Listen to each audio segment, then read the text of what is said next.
It was on an evening of peculiar stillness that the case first arrived at 221B Baker Street, carried in on the heels of the London fog.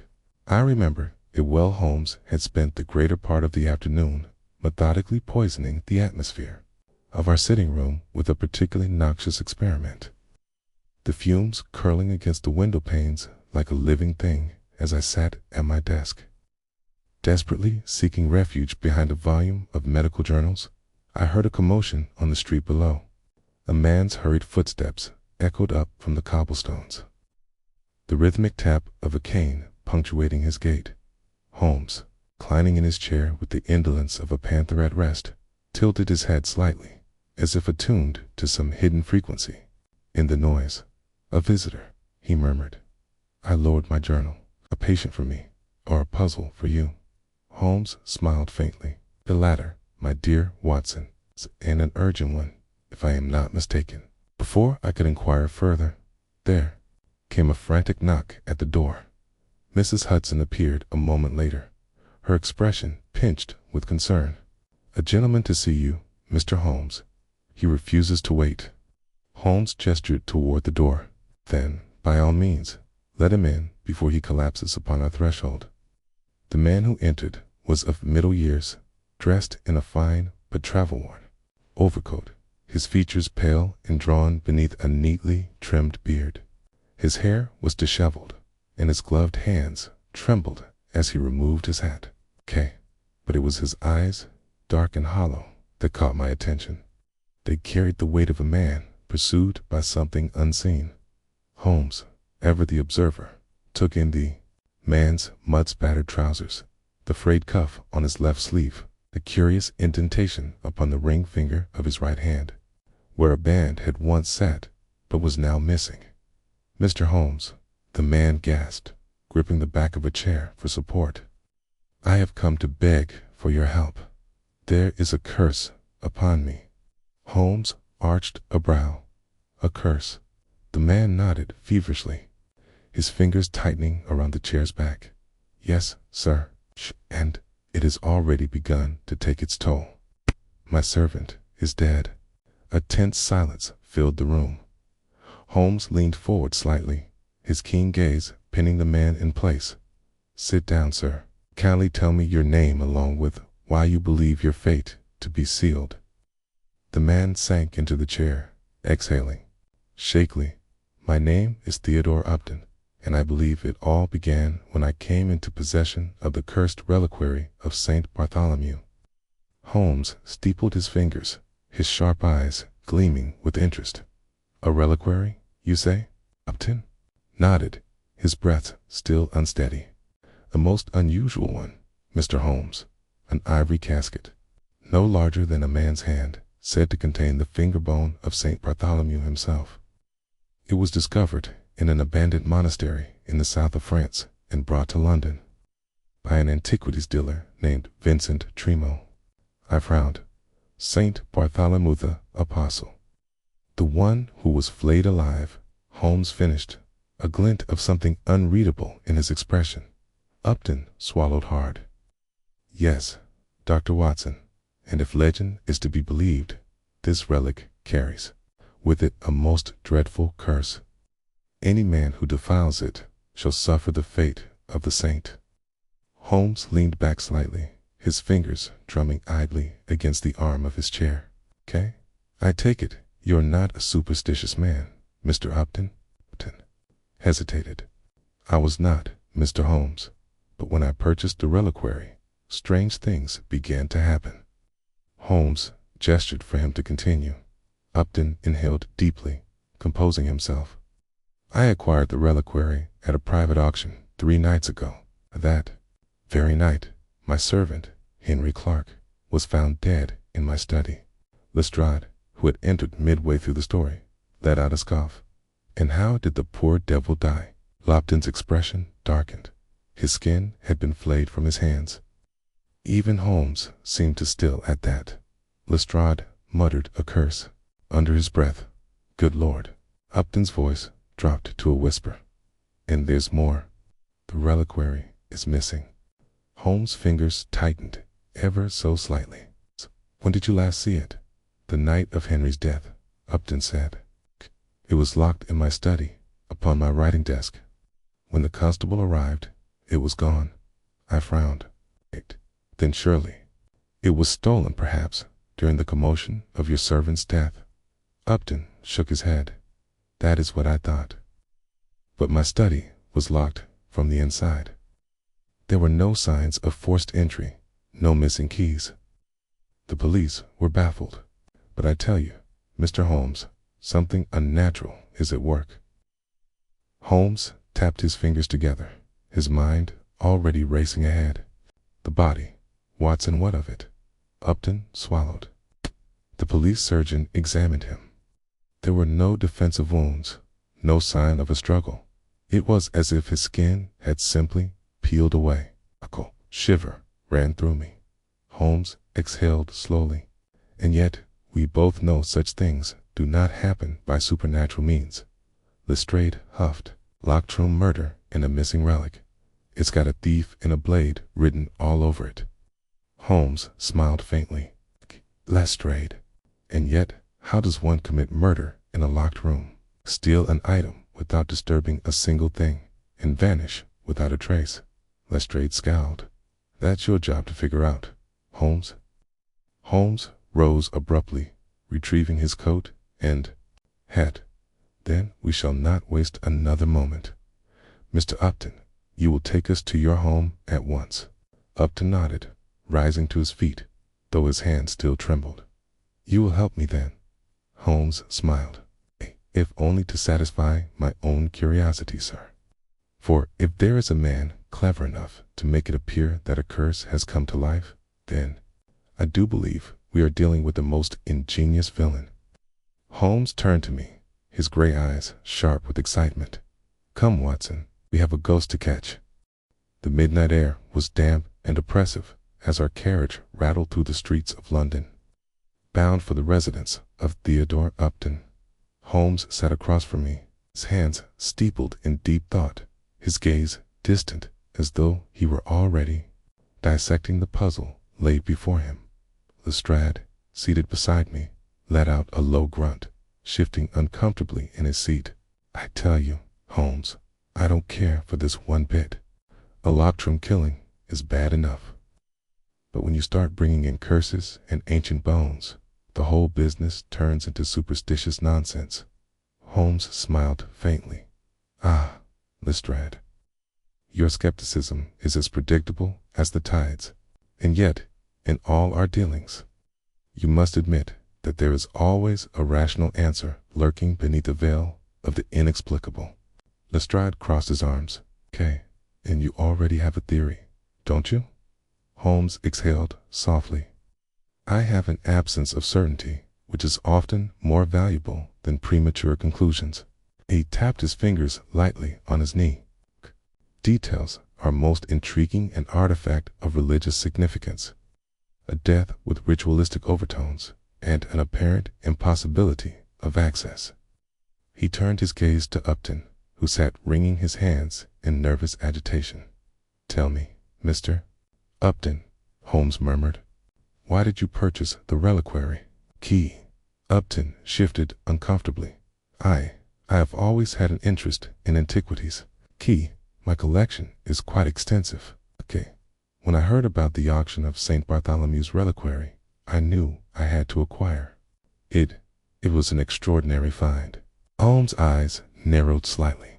An interest in history is admirable, Mr. Upton. But was it your interest, or someone else's? Upton hesitated, his fingers gripping the edge of his coat. Do you mean? Holmes studied him a moment longer, then smiled thinly. Never mind. We shall see what your study has to tell us.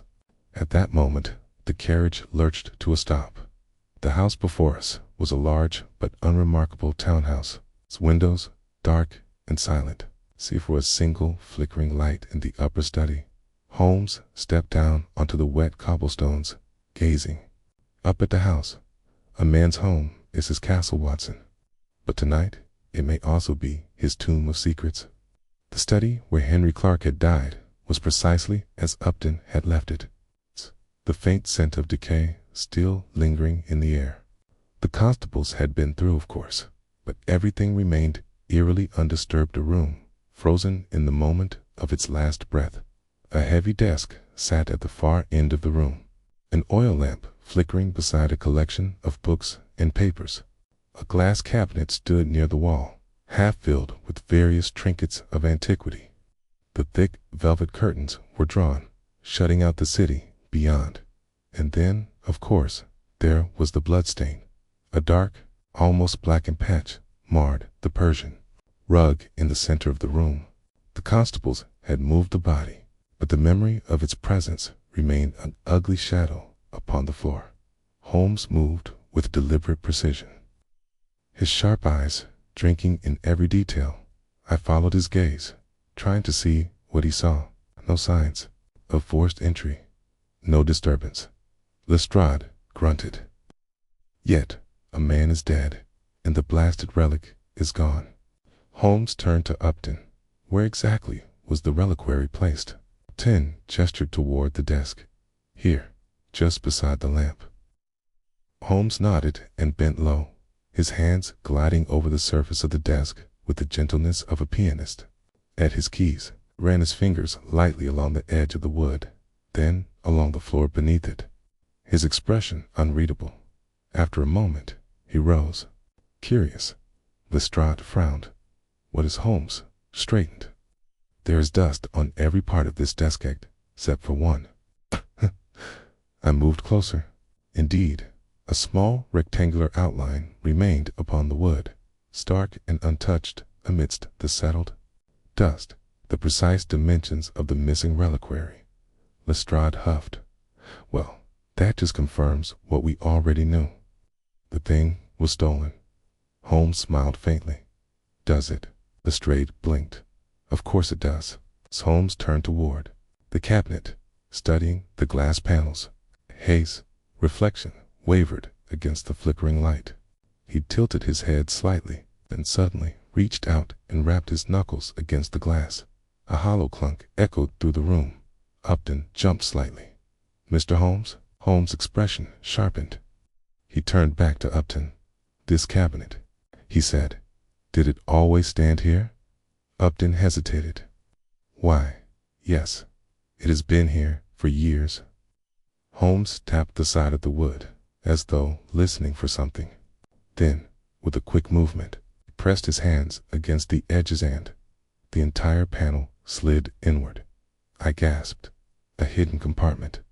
Holmes smiled faintly, reaching inside, and then, in the dim light of the study, he pulled out a single, white-gloved hand. For a moment, I thought it was a severed limb. Then I realized it was a glove, stiffened by some unseen force. Its fingers curled inward like a claw. The room fell into stunned silence.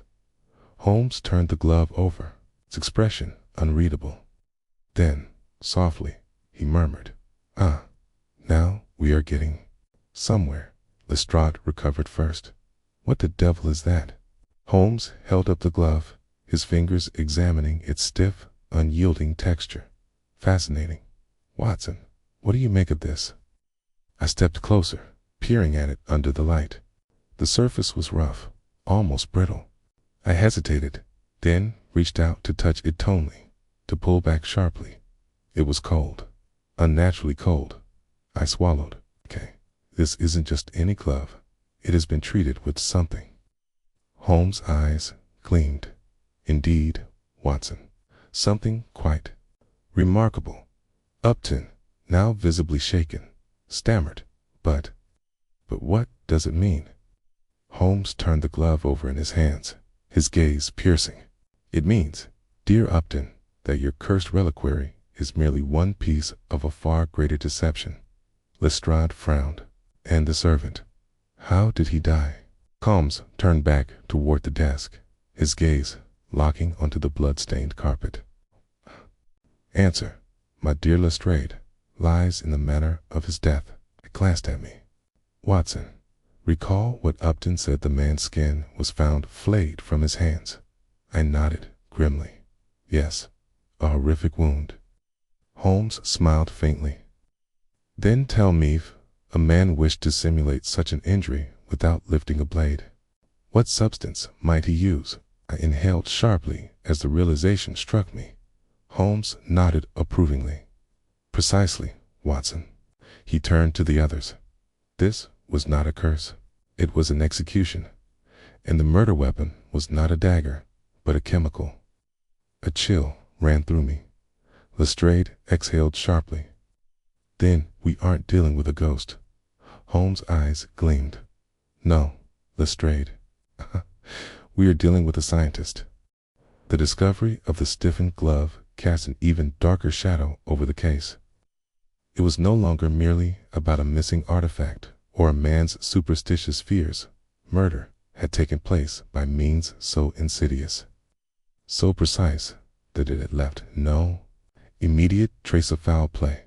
Holmes held the glove aloft, his fingers turning it over in the dim light of the study. His sharp gray eyes gleamed with fascination, as though he were examining an insect trapped in amber. This, gentlemen, he murmured, is the instrument of our crime. Lestrade snorted. What? A glove?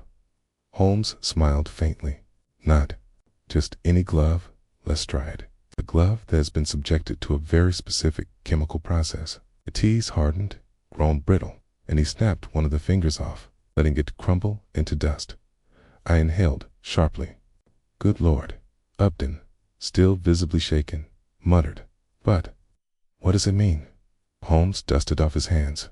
This means, my dear Upton, that your *** servant did not die by accident, nor by supernatural forces. He was killed in a manner most ingenious by the use of a corrosive agent, likely applied in an unsuspecting manner. Lestrade's brow furrowed. Corrosive. Holmes nodded. Something potent. Perhaps a concentrated acid or an alkali compound, refined and carefully administered. The very same substance that affected this glove could have been used in a far more deadly fashion. Upton shuddered.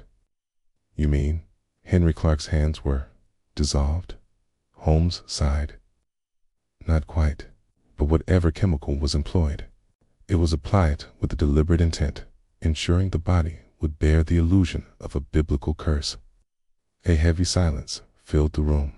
Finally, Montague swallowed hard. So the Reliquary's curse is just a clever ruse. Holmes' expression darkened. Oh, I would not dismiss it so lightly, Lord Montague.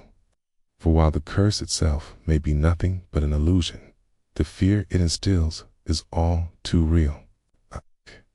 That he tapped his temple is where the true power lies.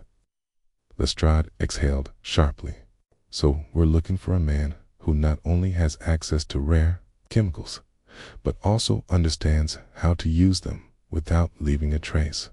Holmes smiled thinly. Indeed, a man of science. A man of patience. And most importantly, a man who wanted Henry Clark dead. Holmes turned toward Upton, his gaze sharp and searching. Tell me, Mr. Upton, what sort of man was Henry Clark? Upton blinked. What? Holmes repeated. Your servant? Tell me about him, his habits, his history. Upton hesitated, as if unprepared for such an ordinary question in the face of so much horror. Well, he said slowly, he was a good man, loyal, quiet. He had been with me for 5 years, perhaps more. Holmes nodded. And in all those years, did he ever take an interest in your collection of antiquities? Upton frowned. No, not in the slightest. He had no appreciation for relics or history. Holmes tilted his head slightly. And yet, he died in the presence of one. Did he ever enter your study unbidden? Upton shook his head quickly. No, never. He was always respectful of my privacy. Holmes' fingers tapped absently against his armrest. And yet, he was found dead in this very room. With the reliquary missing, Lestrade grunted. So, what are you getting at, Holmes? Holmes sighed. Consider it, Lestrade. A man dies under impossible circumstances, his skin stripped as if by an unseen hand, his body left in a position designed to instill terror. A relic, supposedly cursed, vanishes without a trace. And yet, he gestured toward Upton. Our host claims that Clark had no interest in artifacts, nor any reason to touch them. I stiffened. Then, why was he here? Holmes smiled faintly. Ah, Watson, that is the very question we must answer. His gaze flickered back toward Upton. Tell me, did Clark have enemies? Upton frowned. Well, no, I don't believe so. Holmes' expression darkened. Then perhaps he had something far more dangerous. Lestrade arched a brow. Holmes exhaled. Secret. Just as Holmes finished speaking, a sudden shouting erupted from below. Upton flinched, his face turning pale. What on earth? Lestrade was already moving. It came from the servants' quarters. We rushed downstairs, following the source of the commotion. The moment we stepped into the narrow hallway, we were met with a horrific sight. A young maid stood, shaking violently, her hands clutching at her throat. Her wide, terrified eyes stared down at the floor beneath her, and there, sprawled upon the wooden planks, was a man's lifeless body. Upton gasped aloud. Benson! I knelt swiftly, checking for a pulse. But even before my fingers reached his wrist, I knew it was too late. Holmes stood over me, his expression unreadable. Watson exhaled sharply. Dead, Lestrade swore under his breath. Bloody hell. First Clark, and now this. Upton's voice trembled. Benson was my butler. He was the one who let us in earlier this evening. Holmes knelt beside me, his fingers skimming over the corpse's clothing. After a moment, he pulled something from the man's clenched fist, a single piece of parchment. Unfolding it carefully, Holmes read aloud, "Confess before the relic is found, or suffer as the saint suffered." A cold silence fell upon the corridor. Lestrade muttered, "Well, if that ain't a threat, I don't know what is." Holmes straightened, tucking the note into his coat. "Oh, it is more than a threat, Lestrade. A teen." He turned toward Upton. "It is an ultimatum." The room swelled with tension, the weight of death pressing upon us. Holmes folded his arms, his mind already racing ahead. "Watson, what do you make of it?" I exhaled. 2 men dead, both in service to Upton, both under mysterious circumstances. And now, a note. Lestrade grumbled. "Someone's playing a damn dangerous game."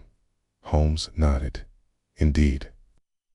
And yet, the game is still unfolding." His gaze flickered back toward the lifeless butler, his voice dropping to a whisper.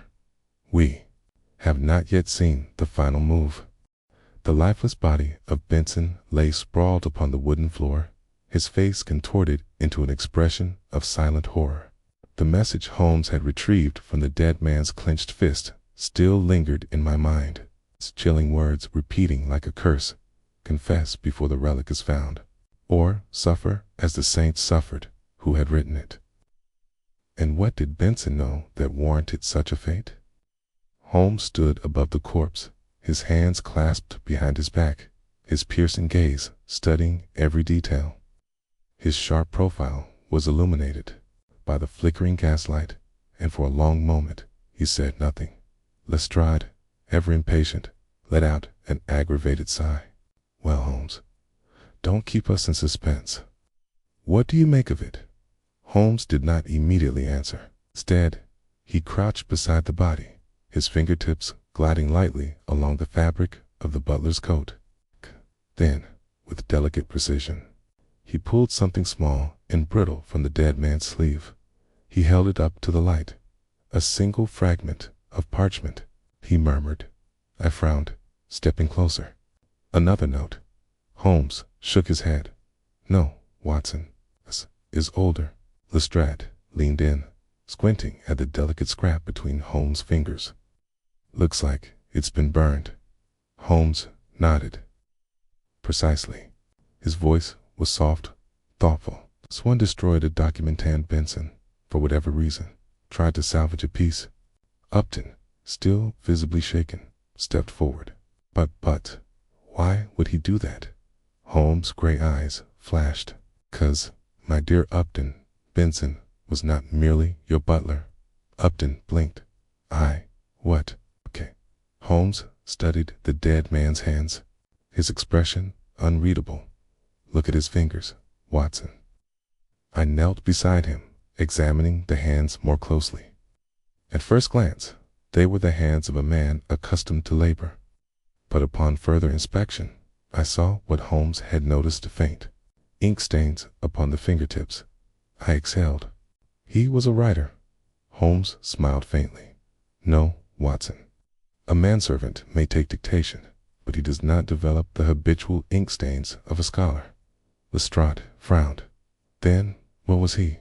Holmes straightened, dusting off his coat. Forger. A collective silence filled the room. Upton's face turned ashen. A forger, Holmes nodded. Indeed, you employed a man whose skill set extended beyond dusting furniture and answering doors. To suspect he was far more involved in your affairs than you realized. Lestrade grunted. So, what? Benson was in the business of faking documents. Holmes glanced at the fragment of parchment in his hand. I believe we now have evidence of such work.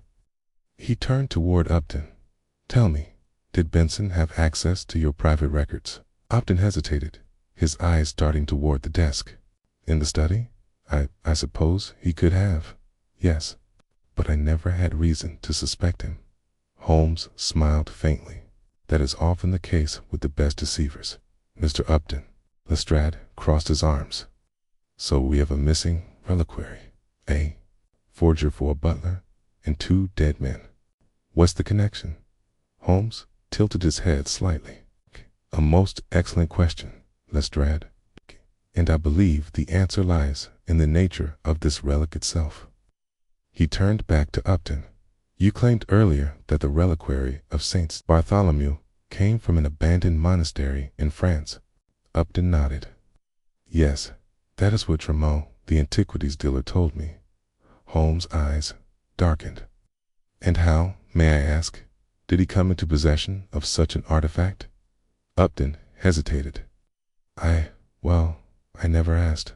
Holmes exhaled sharply. How typical. Wealthy men rarely question the origins of their prized treasures, so long as they may purchase them unchallenged. Upton bristled. Are you implying that I am complicit in some crime? Holmes smiled thinly. No, Mr. Upton, but I am implying that someone is. He turned on his heel. Come, Watson, we're going to pay Mr. Vincent Tremeau a visit. Tremeau's shop was a narrow establishment tucked within a quiet alley off Piccadilly, its dust-covered windows obscuring the glint of ancient treasures within. The moment we stepped inside, I was greeted by the scent of old parchment, its polished wood, and a faint undertone of something metallic. Tremeau himself was a thin man of Mediterranean descent, his long fingers deftly handling a set of ancient coins when we arrived. He looked up, his dark eyes glinting with amusement as he took in Holmes and myself. Monsieur Holmes, he said, his French accent smooth as silk. I have heard of you. Holmes inclined his head. And yet, I am at a disadvantage. I know. Only of your reputation as a dealer of antiquities. Tremeau smiled faintly, setting down the coins. Then let us dispense with pleasantries. You have come to inquire about the reliquary of St. Bartholomew, Nan. Holmes arched a brow. How very astute of you. Tremeau shrugged.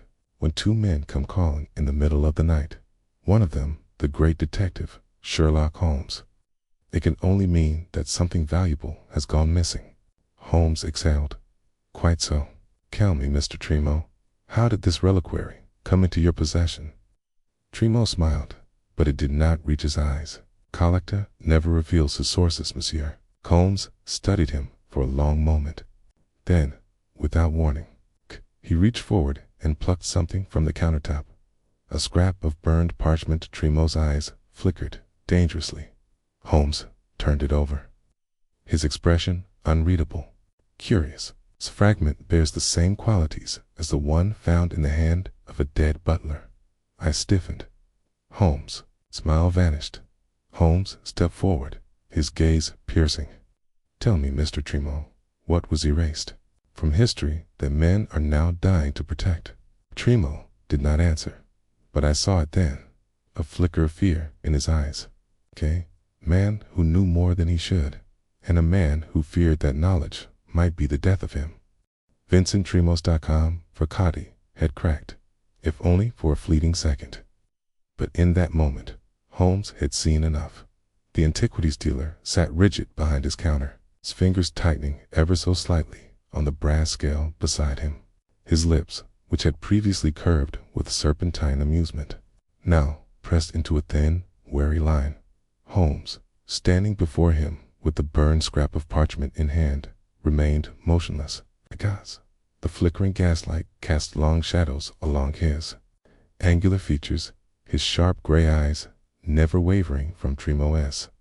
At last, Tremo let out a slow breath. You are a most disruptive man, Monsieur Holmes. Holmes smiled faintly. I saw you. He tapped the parchment lightly against his fingers. Now, tell me, Mr. Tremo, why did Benson die for this? The antiquarian's hands trembled for the briefest instant before he composed himself once more. He leaned back, lacing his fingers together atop the counter. I do not know what you mean. Holmes let out a soft, amused sigh, shaking his head. No, Mr. Tremo. We have moved past the stage of denial. You are not merely a seller of antiquities. You are a man who deals in hidden truths. And some truths, it seems, are worth killing for. Tremo did not reply. Lestrade, his patience thinning, stepped forward. Now, see here, Tremo. 2 men are dead, and you're tied to both of them. If you know something, best speak now, before you're the next body on our hands. The antiquarian's jaw clenched. Holmes watched him carefully. You are afraid, he observed softly. Tremo's eyes flicked toward the shop's front window, as if expecting someone to be watching from the street. Then he exhaled sharply, rising from his chair. Come with me. He led us through the narrow maze of relic shelves upon shelves of ancient artifacts, some coated in dust, others gleaming under the dim light. At the back of the shop, he pulled aside a heavy curtain, revealing a small, private office. Inside, he said, gesturing for us to enter. Holmes did not hesitate. I followed, with Lestrade bringing up the rear, one hand resting near the revolver at his hip. The door clicked shut behind us. Tremo moved to a large wooden cabinet, locked it with the key from his pocket, and retrieved a leather-bound ledger. He turned, his expression grave. There are things in this world, Monsieur Holmes, he said quietly, that should have remained buried. Holmes took the ledger and flipped through its pages with practiced ease, his eyes scanning the tight, slanted script. After a few moments, he paused. Ah, he murmured. Here it is. I leaned in to see. The page contained a list of transactions, each carefully logged with dates and amounts. But what caught my eye was a single name that appeared twice. Rupert Graves. Lestrade exhaled sharply. That name again. Holmes tapped the entry. Indeed, Lestrade. Our dearly departed Henry Clark was not the only man to have dealings with this relic. Tremo folded his arms. Graves was the original owner. Holmes looked up sharply. You mean to say that he possessed the reliquary before you did? Tremo nodded. Yes, but he was desperate to rid himself of it. He came to me 3 months ago, practically begging me to take it off his hands. Lestrade scoffed. And you didn't think that was suspicious? Tremo's expression darkened. Of course I did. But I am a businessman, Inspector. Suspicion does not outweigh opportunity. Holmes leaned against the desk. Did he say why he wished to be rid of it? Tremo hesitated, then exhaled. He believed he was being followed. A tense silence settled over the room. Holmes exchanged a glance with me before returning his gaze to Tremo. By whom? Tremo's fingers tightened around his sleeves. A man in a gray cloak. Graves claimed he would see this figure in the street, at his home, even in the reflection of shop windows. Always watching, never speaking. Upton, who had remained silent until now, swallowed audibly. And then, what happened? Tremo sighed. One evening, Graves came to my shop. He looked haggard, terrified. He threw the reliquary onto my counter and said, "Take it. I do not care what you pay, only that it is no longer mine." Holmes' eyes gleamed with interest. And after that, Tremo shrugged. He vanished. I never saw him again. Lestrade let out a low breath. And now 2 men who've handled this bloody relic are dead. Holmes nodded slowly. Indeed, he turned to Tremo. Tell me, where did Graves acquire it? Tremo hesitated. Holmes' gaze sharpened. Tell me, Tremo, or I promise you, your next visitor may not be as polite as I am. The antiquarian sighed in defeat. A monastery, a ruined abbey in France. Holmes exhaled, and the name of this monastery, Tremo swallowed. Saint-Étienne des Saints. For the first time since we entered the shop, Holmes looked genuinely surprised. I frowned. Holmes, what is it? Holmes closed the ledger with a quiet snap. His face had gone strangely serious, his mind already leaping ahead to conclusions that the rest of us had yet to grasp. Then, in a voice low and measured, he murmured, Saint-Étienne says was burned to the ground in 1793. Lestrade blinked. You mean it no longer exists? Holmes gave a grim smile. Oh, it exists, Lestrade. But no living man should have walked its halls in the last 50 years. Tremo's hands tightened into fists. Then, Monsieur Holmes, where did the reliquary truly come from? Holmes turned to him, his gray eyes gleaming like steel in the lamplight. That, Mr. Tremo, he said quietly, is the question that is getting men killed. Holmes stood motionless in Vincent Tremo's dimly lit office, his fingers lightly resting on the closed ledger, as though he could divine the truth hidden within its pages. Outside, the faint hum of London's nighttime streets pressed against the antique shop's walls, but inside, there was only silence, silence thick with unspoken fears and deadly secrets. Tremo, visibly unnerved, leaned heavily against his desk. You say the monastery was destroyed, Monsieur Holmes? Then, how is it possible that this reliquary survived? Holmes did not answer immediately. His sharp gray eyes studied Tremo with an intensity that made the antiquarian shift uneasily. Lestrade, ever the impatient one, exhaled sharply. Let's start with what we know.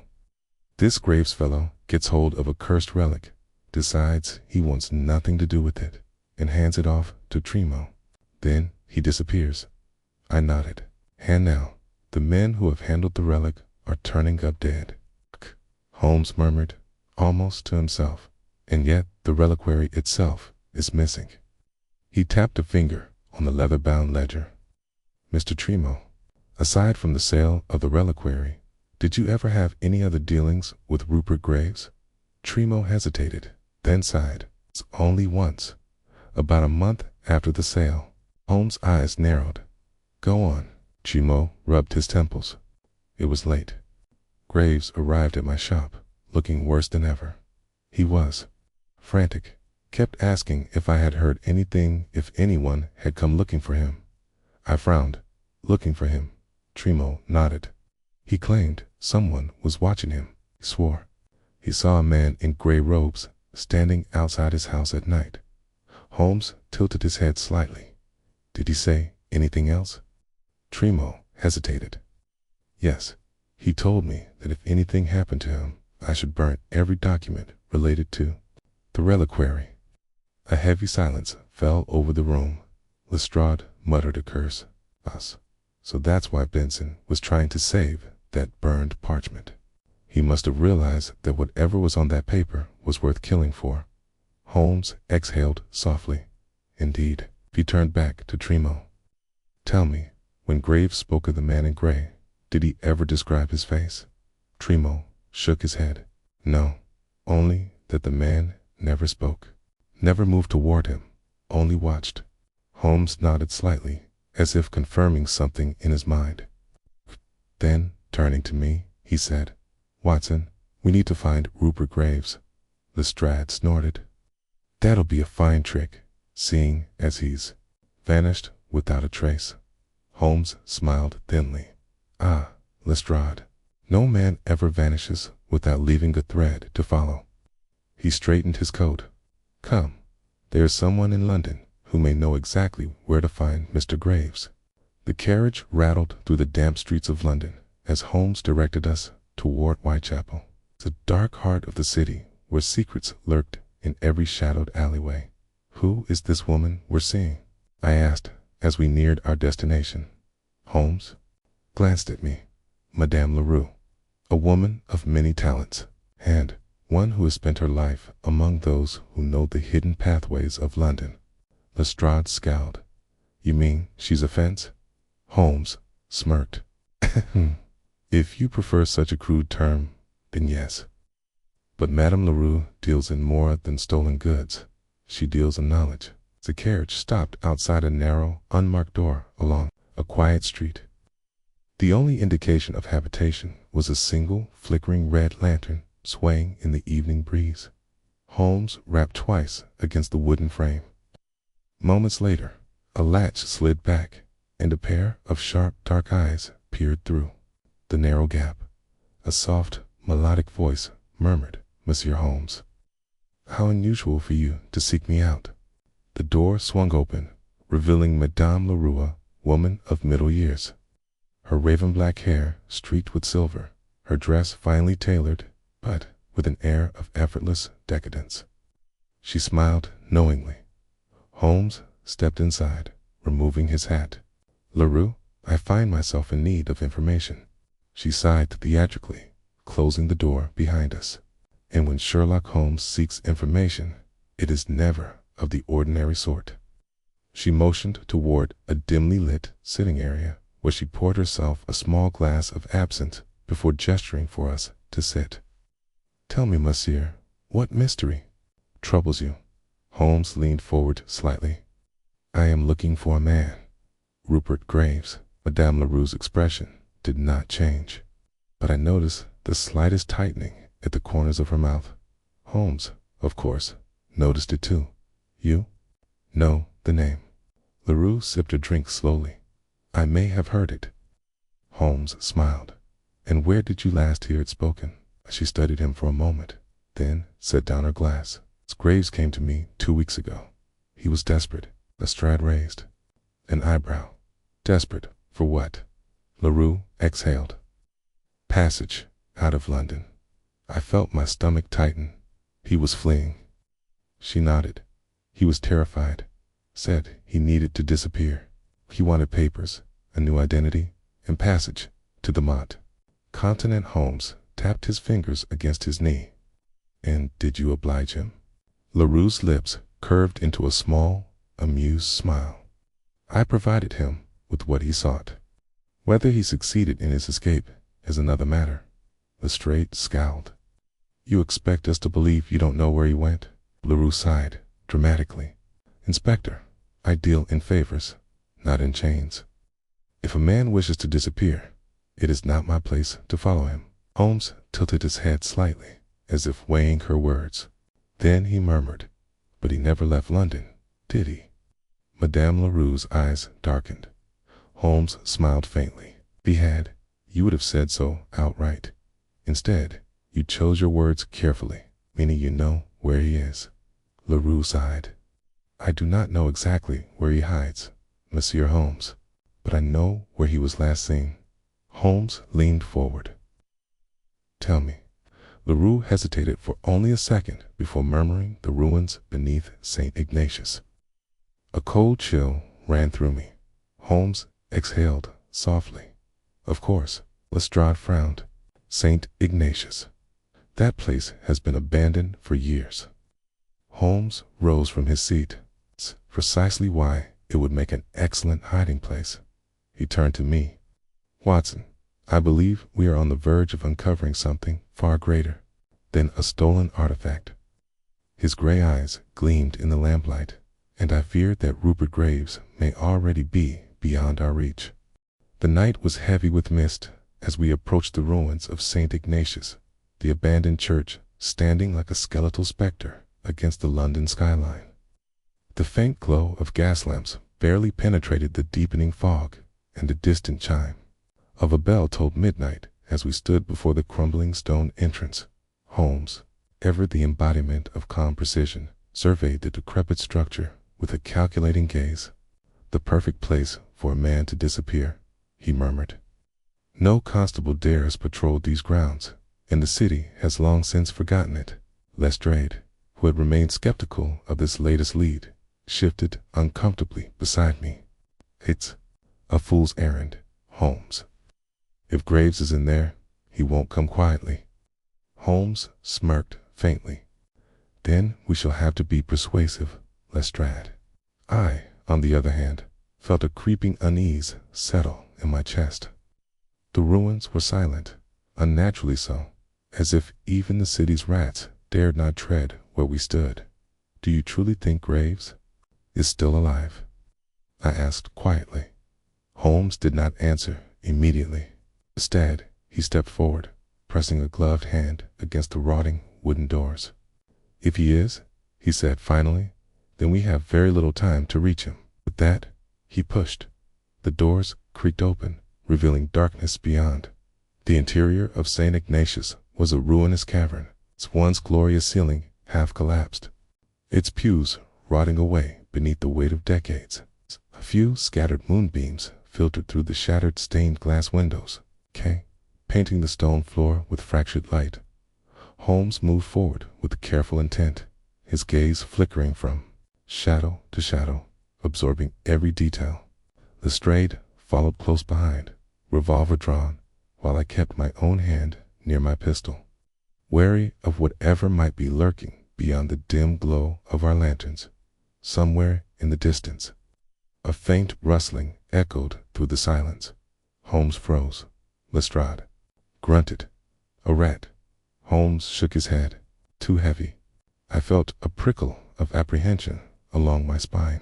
Someone is here. Holmes nodded. Indeed, if I am not mistaken, they are listening to us at this very moment. Lestrade's grip tightened on his revolver. Where? Holmes turned, his head slightly below. Before Lestrade could question further, Holmes moved swiftly toward the altar, where the stone platform had partially caved in. With practiced ease, he crouched and brushed away the debris, revealing a narrow opening beneath the foundation. Ah, he murmured. Now we are getting somewhere. Lestrade groaned. Of course, there's a hidden tunnel. Holmes turned to him, his eyes gleaming in the dim light. Where else would a man go when he wishes to vanish from the world? Without hesitation, he slipped into the darkness below. The tunnel beneath the ruins was narrow and oppressively dark, its air thick with the scent of damp stone and decay. Holmes led the way, his movements silent and deliberate, his lantern casting flickering shadows against the walls. We descended further, the path twisting and narrowing until, at last, we reached what appeared to be an underground chamber at the presage.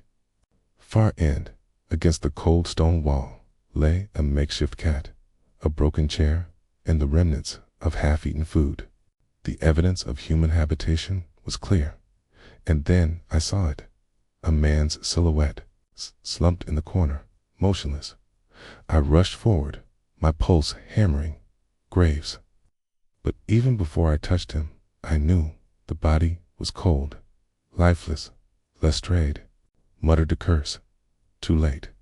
Holmes exhaled slowly, kneeling beside the corpse. With deliberate care, he turned the body, revealing the face of Rupert Graves. I had seen many corpses in my time, but there was something unnerving about this one. His eyes were still open, his expression frozen in an eternal grimace as though he had died staring into something unspeakable. Holmes tilted his head slightly, studying the contorted hands of the deceased. No wounds, he observed. No signs of struggle. I nodded grimly. Yet his face. He looks as though he died in terror. Lestrade folded his arms. Heart attack. Holmes considered this for a moment before shaking his head. No, this was something else. Then his gaze shifted to Graves' hand.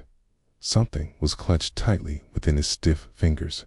Holmes carefully pried the fist open and revealed a small, crumpled scrap of parchment. I leaned closer, squinting at the faded writing. It was a single Latin phrase, Ili qui tangent damnanter. Holmes' expression turned grave. Lestrade frowned. What does it say? I translated aloud, my voice barely above a whisper. Those who touch it are damned. A chill settled over us. Holmes folded the parchment carefully, slipping it into his coat. Graves did not flee, he murmured. He came here because he knew there was nowhere left to run. I swallowed. Then, what was he waiting for? Holmes exhaled. Not wet, Watson. He turned his gaze toward the dark tunnel beyond the chamber, where the air seemed colder than it should have been. Whom? A sudden sound shattered the silence. A faint scuffing against the stone floor. Holmes rose swiftly, his gaze snapping toward the entrance of the tunnel. Lestrade raised his revolver. Who's there? Silence. Then another footstep. Holmes' voice was calm but firm. Show yourself. For a long moment, nothing happened.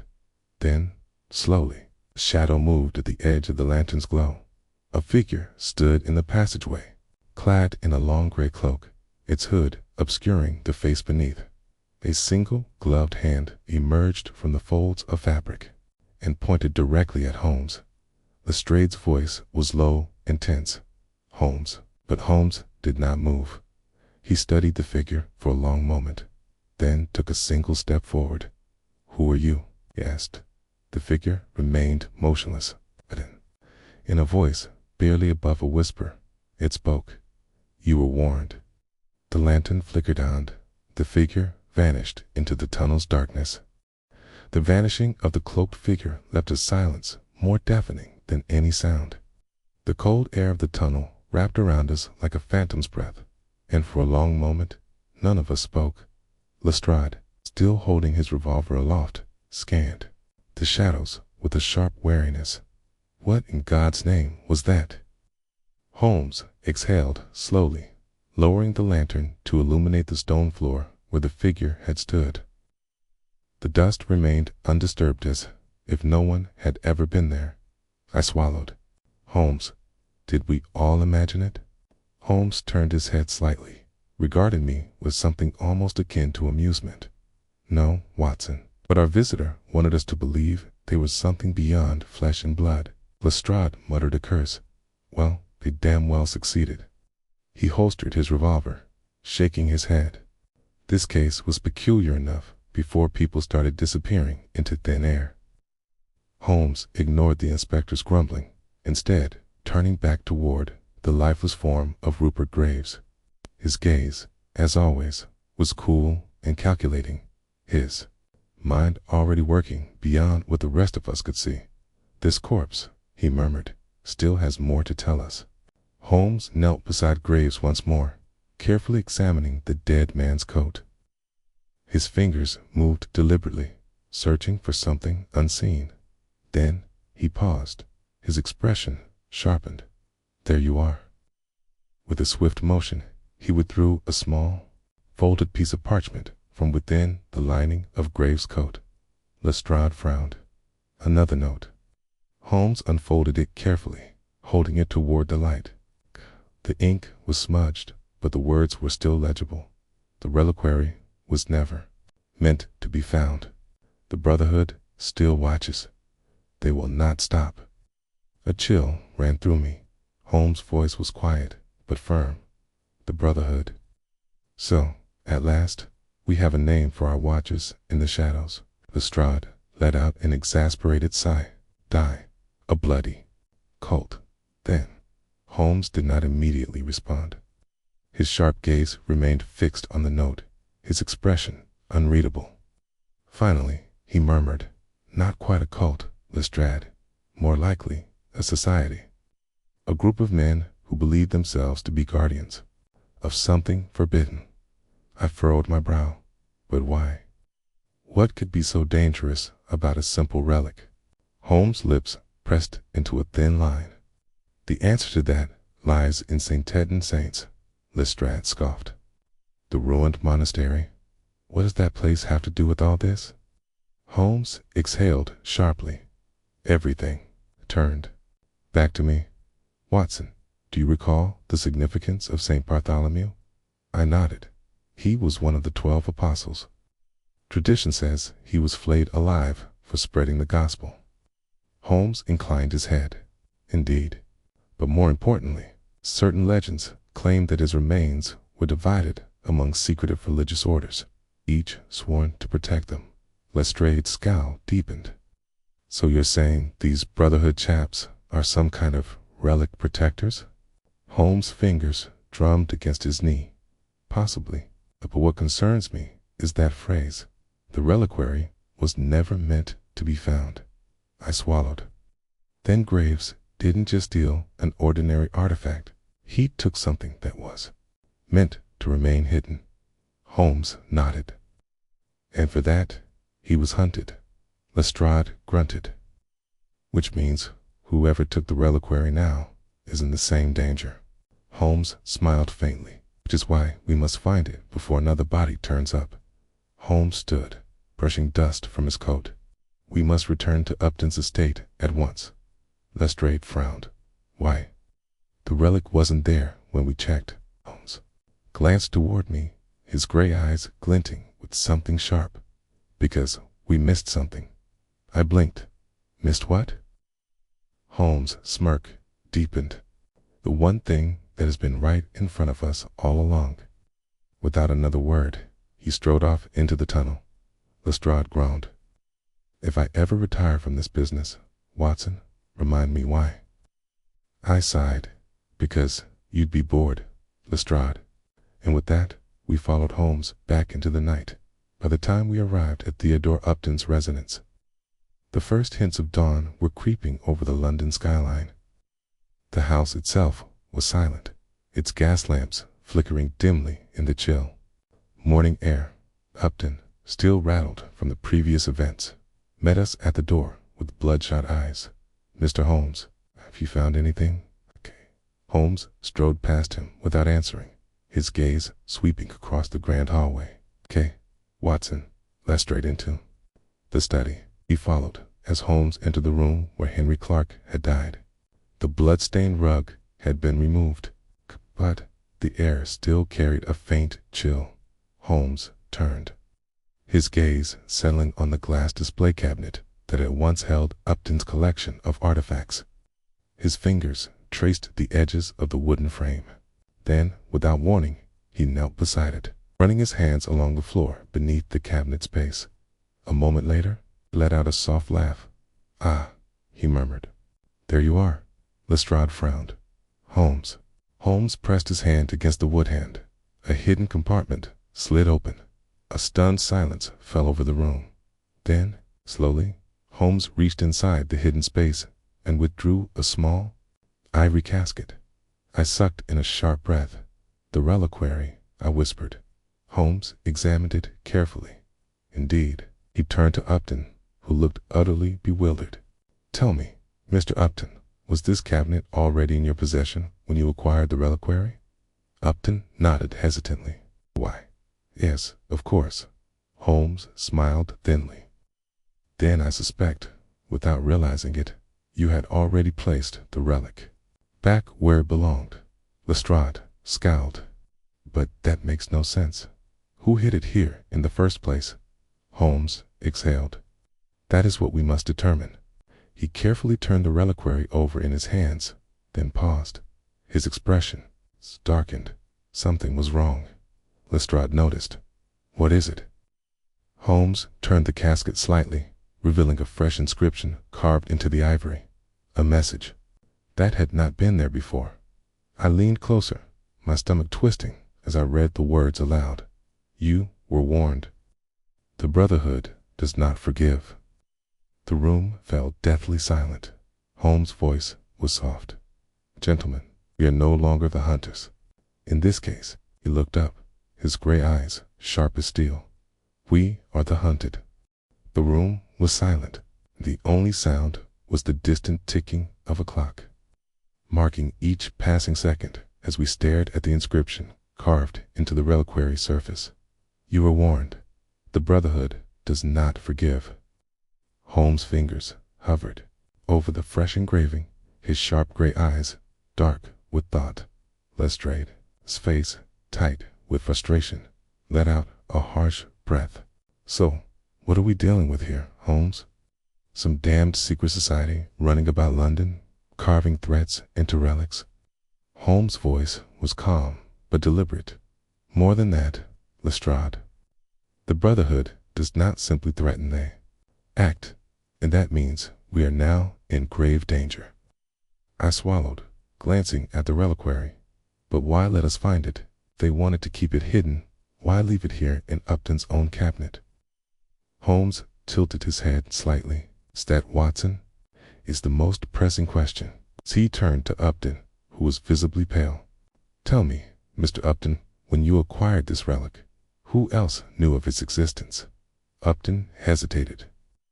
I suppose only my solicitor, the auction house, and a few acquaintances in the collecting world. Holmes' lips pressed into a thin line. Then the Brotherhood must have acted before you even took possession of it. Lestrade frowned. Meaning? Holmes' gaze darkened. The reliquary was already in this house before Upton even knew he owned it. A cold silence fell over the room. Lestrade muttered a curse. So someone planted it here. But why? Holmes straightened, his voice low and certain. Because someone wanted to ensure that once it was found, it would never be hidden again. Then, before anyone could respond, a sharp crash echoed through the house, glass shattering, and then a scream. Lestrade was the first to react, drawing his revolver as he bolted toward the door. Stay here, he barked over his shoulder before vanishing into the corridor. Holmes, however, did the exact opposite. He grabbed the reliquary, tucked it inside his coat, and turned to me. Watson, with me.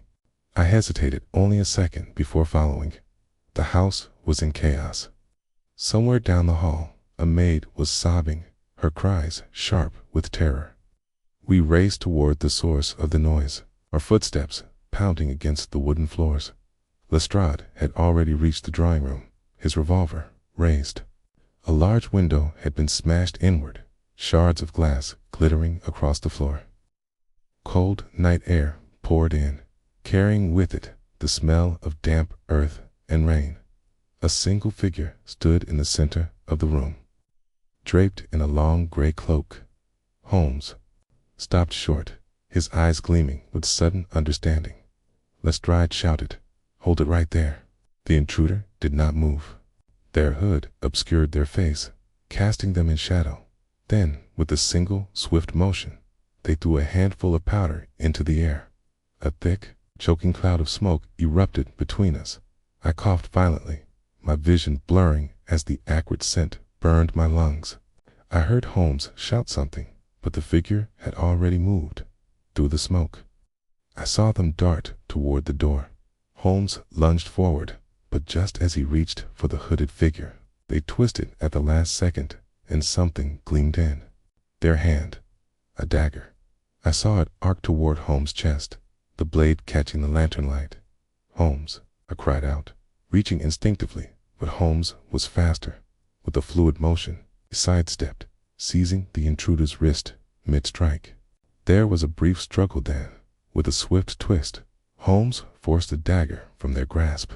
It clattered to the floor, but before he could unmask them, the figure twisted free, shoving him backward and breaking into a full sprint toward the shattered window.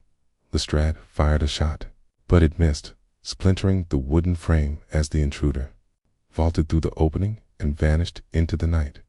By the time the smoke cleared, all that remained was the howling wind through the broken glass. Holmes knelt, retrieving the fallen dagger. He turned it over in his hand, his gaze dark with thought. Lestrade swore. "Damn it, Holmes. Who the devil was that?" Holmes did not answer immediately. He ran his fingers along the hilt of the blade, then suddenly froze. "Watson," he murmured. "Look here." I leaned in, frowning. The hilt of the dagger bore an engraving, not a name, not a crest, but a single Latin phrase. Fiat voluntas ias. I swallowed. Let his will be done. Holmes' jaw tightened. We were right. This is no ordinary relic. This is something the Brotherhood would kill to retrieve. Lestrade ran a hand through his hair. "Well, what now? Do we post constables around Upton's house? Hunt down every man in London wearing a bloody gray cloak?" Holmes' smirk was humorless. "No, Lestrade. That will accomplish nothing." He slipped the dagger into his coat, his expression unreadable. "The Brotherhood has made its move. Now it is time for us to make ours." Lestrade sighed. "I take it you've already got a plan." Holmes' eyes gleamed with quiet certainty. "Oh, indeed, Lestrade. I mean to put an end to this, once and for all." He turned to me. "Watson, we must return to the ruins of St. Ignatius." I hesitated. "Why?" Holmes' expression was grim. "Because the answer to all of this is buried there. And if we do not find it before the Brotherhood does," his voice lowered to a whisper, "we may not live long enough to finish the case." The ruins of St. Ignatius loomed before us once more, shrouded in the dim light of the approaching dawn. The air was thick with mist, curling through the broken archways and shattered stones like the lingering breath of forgotten ghosts. Holmes led the way down the narrow passage beneath the collapsed altar, his lantern casting flickering shadows along the damp walls. Lestrade and I followed in tense silence, our senses alert for any sign of movement. Holmes' voice was low but firm. "Everything leads back here. The Brotherhood, the Reliquary, Rupert Graves' disappearance. We have walked into a game set, in motion long before any of us arrived." Lestrade grunted. "And I suppose you already know how it ends." Holmes' lips curled faintly. "That depends on how quickly we move." We pressed forward through the twisting tunnels, the air growing colder as we descended. Finally, we emerged into the hidden chamber where Graves' lifeless body had been found. The stone walls were damp, streaked with black from years of neglect. But this time, we were not alone. Standing at the far end of the chamber, partially obscured by shadow, was a figure draped in gray robes. Holmes stopped abruptly, his voice calm but sharp. "You have been following us from the beginning." The figure stepped forward, revealing the face of an older man, his eyes deep-set and cold. His hands, clasped before him, bore the calloused marks of a scalawar, a priest. "You should not have come here, Mr. Holmes," the man said, his voice smooth, deliberate. "This is not your mystery to solve." Lestrade raised his revolver. "I'd say it bloody well is. You and your men have been murdering half of London to keep your secret." The man did not flinch. "We do not murder, Inspector. We protect." Holmes exhaled softly. "The Brotherhood of St. Etienne de Saints." The man's eyes flickered with the faintest hint of surprise. "You are more perceptive than most." Holmes' gaze remained unwavering. "You believe yourselves to be the keepers of something sacred. But whatever you protected is no mere relic." The man's jaw tightened. It is far more than a relic, Mr. Holmes. With deliberate slowness, he reached into the folds of his robe and withdrew a small iron key. He stepped toward the wall behind him, pressing the key into a nearly invisible slot. A soft click echoed in the chamber, and then the stone shifted before our eyes. A hidden door creaked open, revealing a narrow passage leading further into the depths. Holmes inhaled sharply. Fascinating. The robed man turned back to us, his expression unreadable. What you seek lies within, but be warned, knowledge is not always a gift. Holmes did not hesitate. Without another word, he stepped forward into the darkness. Beyond, the air was thick with dust, as though no living soul had disturbed it for centuries.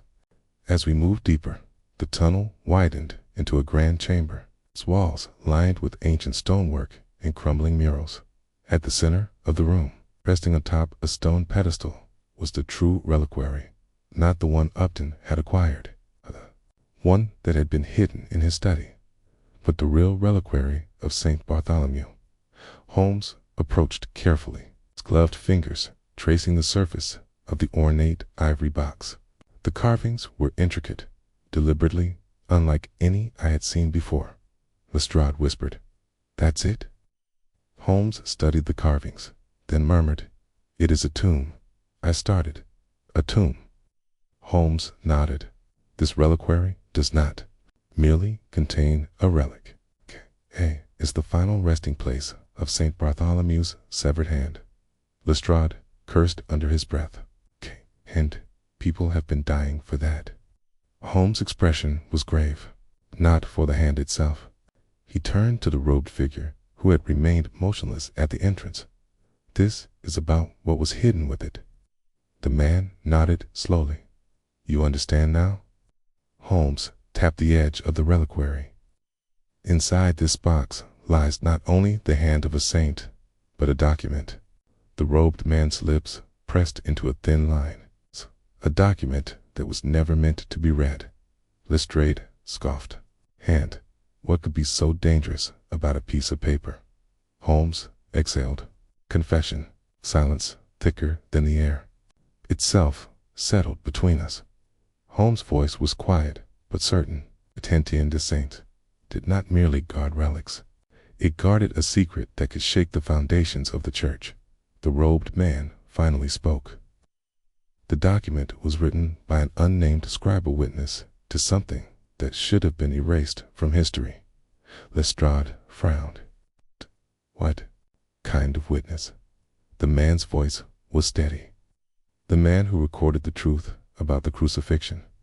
The room fell deathly silent. Holmes stepped back from the reliquary, his expression unreadable. "And so the Brotherhood has killed too." "Keep it buried," the man sighed. "We have only done what was necessary." Lestrade shook his head in disbelief. "So, what now? Do you expect us to leave this all behind, to let you go?" The man's gaze was cold but resolute. "I expect you to make a choice." Holmes said nothing. The sharp gray eyes flickered in the dim torchlight, his mind already calculating the consequences. Then he turned on his heel and strode past the robed man. "Come, Watson. Lestrade." Lestrade blinked. "What? We're just leaving." Holmes' voice was firm. "We have solved the case." I hesitated, glancing back at the reliquary, at the secrets it contained. "But what about the truth?" Holmes paused at the tunnel's entrance, then murmured, "Some truths, Watson, are not ours to uncover." The robed man gave a slight nod of respect. "You are wiser than most, Mr. Holmes." Holmes did not reply. We left the reliquary untouched, and as we emerged into the cold morning air, I could not help but wonder, had we just walked away from the greatest revelation in history? Holmes said nothing as we stepped into the waiting carriage. Only as we rode back toward London did he finally break his silence. "There will be another mystery soon, Watson. There always is." And with that, The case of the cursed reliquary was closed.